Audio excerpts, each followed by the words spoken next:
Bonjour et bienvenue à cette deuxième vidéo consacrée à la résolution des équations du second degré.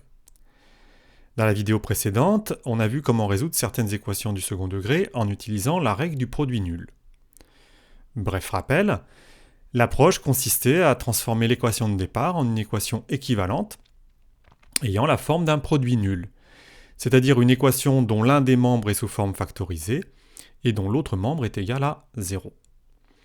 Pour cela, nous avions factorisé par l'inconnu, comme dans l'exemple qui s'affiche sous vos yeux. Ensuite, la règle du produit nul nous permettait de passer d'une équation du deuxième degré à deux équations du premier degré et de résoudre facilement. Cela dit, il n'est pas toujours possible de factoriser par l'inconnu, comme le montre cet autre exemple. Ici, on a fait en sorte que le second membre soit bien égal à 0, mais on se rend compte que le premier membre alors obtenu n'est pas factorisable par x. Qu'à cela ne tienne, on peut essayer de voir s'il est possible de factoriser autrement. Or, cette année, on a découvert un nouvel outil qui permet de factoriser dans certains cas, celui des identités remarquables. Donc pour comprendre cette vidéo, il est nécessaire de connaître ces identités remarquables, sans quoi vous pouvez vous référer aux vidéos qui traitent de ce sujet. Alors pour comprendre comment ça fonctionne, on va traiter successivement trois exemples. Premier exemple, résoudre l'équation x au carré plus 6x plus 9 égale 0. Donc il s'agit de l'équation qui vient juste d'être donnée en exemple comme n'étant pas factorisable par x. Du coup, il s'agit alors de voir s'il est possible de factoriser le premier membre à l'aide d'une identité remarquable. Parmi les 4 identités remarquables que nous avons apprises, l'expression du premier membre nous fait penser à la première identité remarquable. Pour s'en assurer, on va voir s'il est possible de la mettre en évidence. Ici, on se rend compte que les deux termes extrêmes sont bien des carrés et que le terme médian correspond effectivement au double produit.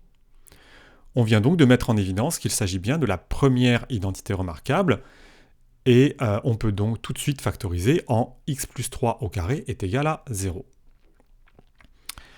Ainsi, or, le carré d'un nombre où une expression est égale à 0, si et seulement si ce nombre ou cette expression est soi-même égal à 0. Ainsi, x plus 3 est égal à 0, soit x est égal à moins 3. Cette équation du deuxième degré a une seule solution, le nombre moins 3. Voyons un autre exemple. Ici, on propose de résoudre l'équation 25x au carré moins 10x plus 1 est égal à 0. Là encore, il va s'agir d'essayer de factoriser le premier membre. Après vérification, on constate qu'il n'y a pas de facteur commun. Du coup, on va à nouveau regarder si on peut factoriser à l'aide d'une IR. Alors je vais dire IR au lieu d'identité remarquable dans la suite pour aller plus vite. Et cette fois-ci, le premier membre fait penser à la deuxième IR. Ici, la décomposition des trois termes confirme qu'on a bien affaire à la deuxième IR. Il ne reste plus qu'à factoriser et à terminer la résolution de la même façon qu'à l'exemple 1. Cette équation a pour seule solution le nombre 1/5. Troisième et dernier exemple, résoudre l'équation 4x au carré moins 49 est égal à 0. On vérifie d'abord qu'il n'y a toujours pas de facteur commun. Ensuite, le premier membre nous désigne immédiatement la troisième identité remarquable, ce qui est confirmé par la mise en évidence. Ici, la factorisation est un peu différente des précédentes. On n'a pas un carré, mais un produit de deux expressions différentes.